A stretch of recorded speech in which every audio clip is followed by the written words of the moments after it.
So yeah, thanks for coming through, man. So just for those who are watching, this doesn't have a name yet. Yeah. What happened was I came to South Africa and I had a meeting with Wise in his office, and we were talking about a lot of stuff, and then both of us just looked at each other and go, we should be recording this. And so we're here now. That's the whole point. Yeah. But what we want to focus on really with this conversation is looking at how the focus of this thing is basically how do we as Africans grow African music, grow our market, grow our revenues, and stop people from exploiting us. And that's really what it's about. So I think, I'll allow you to introduce yourself. Oh yeah. Well, thank you. Actually, it should be the other way around. Thank you for coming, because yeah. So just to illustrate a little bit more, we've started these conversations sort of on an ad hoc basis. Every now and again, we'll hit each other up and just bounce ideas and talk about stuff that we find interesting. And we sort of decided at some point we should put our thoughts on some sort of tangible format and then put it out there and see what everybody else thinks. Full disclosure, we're going to talk about everything candidly, because it's a conversation we had that we thought we should record. The conversation was candid as can be. Yeah. So we just thought, for the sake of being at least as forthcoming and as honest with ourselves as possible, we'll keep this as candid as possible. So also, meaning we'll be speaking solely from our own perspectives, not representing any sort of office that we might occupy. Full disclosure, I do work for a CMO. And part of the discussions here would be looking at CMOs. Yeah. So across the continent and maybe even parts of the world as well. But the discussion is solely me sharing my thoughts on some of the topics. And I think that's... Okay, so I think the first thing is education, right? Mm-hmm. Information and education. And I feel like one of the biggest problems we have on the continent is people don't know. Yeah. And so when we do business with, the more civilized environments, sometimes they do take advantage of that. So what do you think? Like, I personally believe that in building any industry, you need to have people who know what they're supposed to be doing, or else you just have everyone running around, doing nothing. Yeah. So I feel like information is the first place to start. Yeah. So my workshops, for example, back in Lagos, definitely. That's one of the major things I'm trying to achieve with them.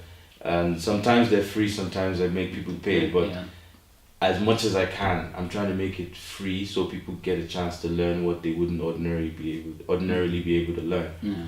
But what are your thoughts on that, specifically in SA, but also like looking at Nigeria is a huge market, but also other parts of Africa where we should be focusing on? What do you think? Do you think we're informed enough? So long and short of it is no. I think one of the biggest problems that our industries, and by industries I mean the different the different industries within the music industry and the wider creative industries as a whole. I think one of the biggest problems we have is that we focus on the glitz most of the time, and we forget the background work that needs to be put in. And this is something that plagues creatives across the board. Usually you find that the only time people would actually be interested in how they earn a royalty is when they no longer earn a royalty. And that's the problem. And by that time, it's too late. Because also you might have developed some bad habits that you've picked out from the get-go, and you've carried those over throughout your career. You 7-10 years into your career now, and only then are you starting to look back, and by that time you realize you could have amassed way more money than you thought you were. And part of the other problem is there's a huge element of misinformation, if I may. So you go out, you Google everything that you want to Google, but they might not necessarily apply to your. I have a pharmacist friend, right? He'll always tell me not to Google medical information on the internet, because even if I get the information and it might seem accurate, I don't have the technical know-how to digest whatever the internet is telling me. Okay. But I feel like with music and the very key elements of the entertainment industry, which is a very technical area, people feel like they could always Google and consume it. Yeah. And it's one of the few industries where having expert opinion is not necessarily a huge currency. And that's where we are lacking as an industry, and by industry I mean across the continent. Yeah. We need to start focusing on getting as much information as possible. And you compound that with the fact that everybody now wants to be independent. So if you want to be independent, you need to understand why record labels exist to begin with. I think in response to that, the best way to describe is when you see an artist that's signed and he's not considering what the label puts into processes. So the artist has no relationship with media because the label is doing that. Yeah. The artist has no relationship with brands because the label is facilitating those conversations. The artist has no understanding of the accounting and expenses that goes. He just knows, okay, he gets a check every month or after every show. He just knows that when he needs to get from point A to point B, the car is provided, and he doesn't put all these things into consideration. The DSTV subscription, the fuel, all these things. They don't put it into perspective. And when they decide, oh, maybe they have a conversation with a friend, and it's like, oh, you're being cheated, you know, and then they decide to go on their own, and then the company says, okay, I want my car back, I want my house back, I want, cut off allowances, and then all of a sudden you're realizing that you don't have the knowledge to do this thing. And so I think, yes, I agree that there's a level of misinformation that we have across the internet, and that's because there are too many people. LD posted something recently, and he was saying that everyone's doing a masterclass now. I saw that actually, and I couldn't agree more. Where we are now is this point where everyone seems to be a philosopher and a teacher, and everybody wants to say something. I usually say to my students, Google. There was a class I did once, and I gave them the wrong information for half of the class. Because I had told them what I was coming to tell them, we were coming to discuss. And I gave them the wrong information for half of the class. And when I said to them, okay, so check this information,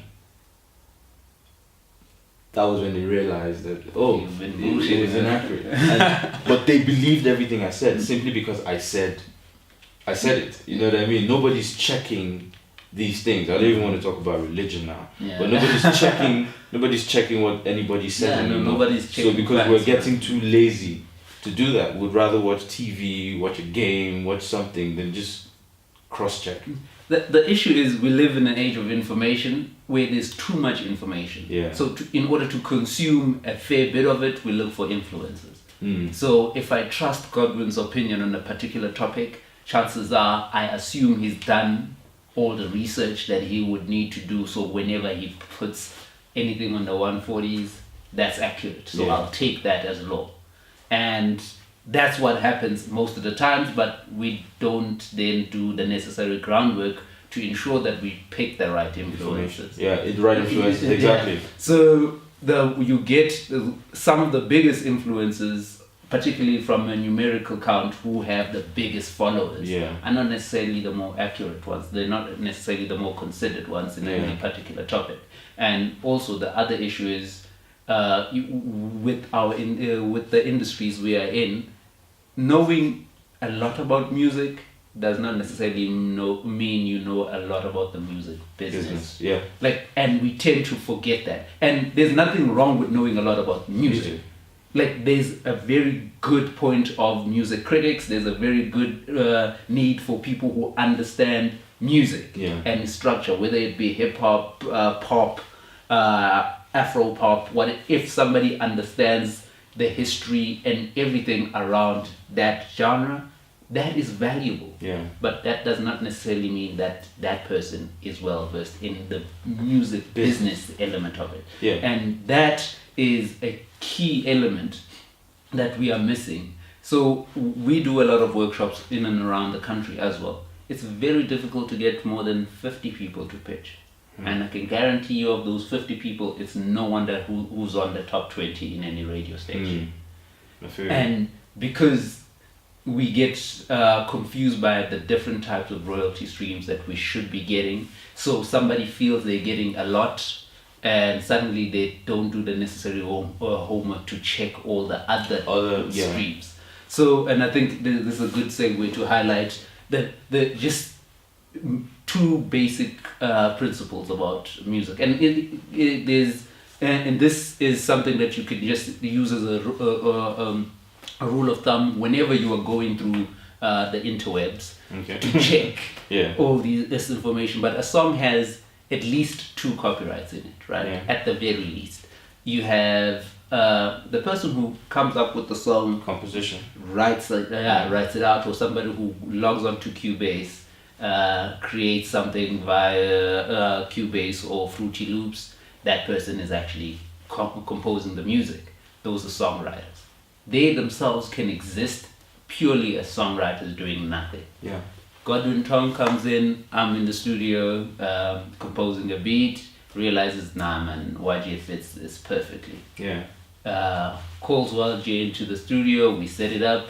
She has the talent to perform this song, so she belts it out. Yeah. We record that. The moment we record that, a second copyright comes into place, which is the sound recording. Yeah. Right? And that's what we usually interact with as a public. I buy YG's song. Yeah. Because I like the way she performed the song. Yeah. So I would be buying that song. I would be buying the recording. Yeah. And in the underlying part that informed that recording is the composition and the lyrics that I would have written. So the musical work and literary work, if you look at isolating lyrics by themselves. So you have those two at any given moment. Yeah. And to just further complicate it, these two are then further divided into multiple ways in which you can earn royalties. Yeah, I mean, one of the ways I usually explain it in the most layman's term I can come up with. It's a very technical and sometimes very confusing conversation, but I usually use 4 people to describe it. So there's the guy who wrote the song. Yeah. There's the guy who made the music, who composed the music, mostly called producer. And then I hate that term. Yeah, no. I know. So because most times the producer is not the guy who's the beat maker. Yeah. So let's just call him a beat maker. Yeah. Right? So let's say the guy who wrote the song, and then there's the beat maker, and then there's the guy who performs the song. Yeah. And then the person paying for all of this. See? Right? Which most times is either the label or the person who's singing. Right? So these are 4 people. And the thing is, one person can be these 4. Yeah. Right? Easy. One person can be 2 of them, one person can be 3 of them. Right? But it's important that whichever one you do, you need to understand that there's an opportunity to earn with each and every one. Yeah, exactly. And so if you've written a song, I usually make an illustration here where I take a song that has been recorded by multiple artists. Yeah. And one of the main ones I usually use in SA is Memeza by Brenda Fassie, right? Okay. Song was written by Chico Twala, performed by Brenda Fassie, funded initially by, what was that label? I could be mistaken here, I stand corrected. I think the label was Gallo at the time. Okay. So we'll correct it in the if it's wrong. So Chico wrote the song, composed it, Brenda performs it, the label pays for the recording. Yeah. So there you go. The label, I buy the song now because I like it. Yeah. So I'm buying the Brenda Fassie version. Fast forward a few years later, Vusi Nova performs the song, still written by Chico Twala. Vusi Nova performs the song. Motherland funds the secondary recording now. Now there's 2 recordings of the very same song that was written by one man. Yeah. And now Motherland funds that recording, so they own the master. And I purchased the second version because I feel the song was so great. Yeah. And that's the song I have. Fast forward, Motherland does a re-recording of the version with Nati on it. So now there's the third version, which has two performers on it. Exactly. Funded by the same label that funded the second recording. So now you have all of these, but when you look at it, the owners or people who have exploited this song keep changing. You have Chico as the person who wrote the song initially, getting that. He continues because he's the original person who wrote that song. So every time where the original writer, composer of the song is concerned, he's featured. But then there's multiple versions of the song. You have the version that was originally sung by Brenda Fassie. That's the Brenda Fassie version. You have the Vusinova version. You have the Nati and Vusinova versions. The Brenda Fassie version is owned by the label we shall correct when we're done. The Memeza song, the Memeza first version would be owned by Motherland, who funded Vusinova for that.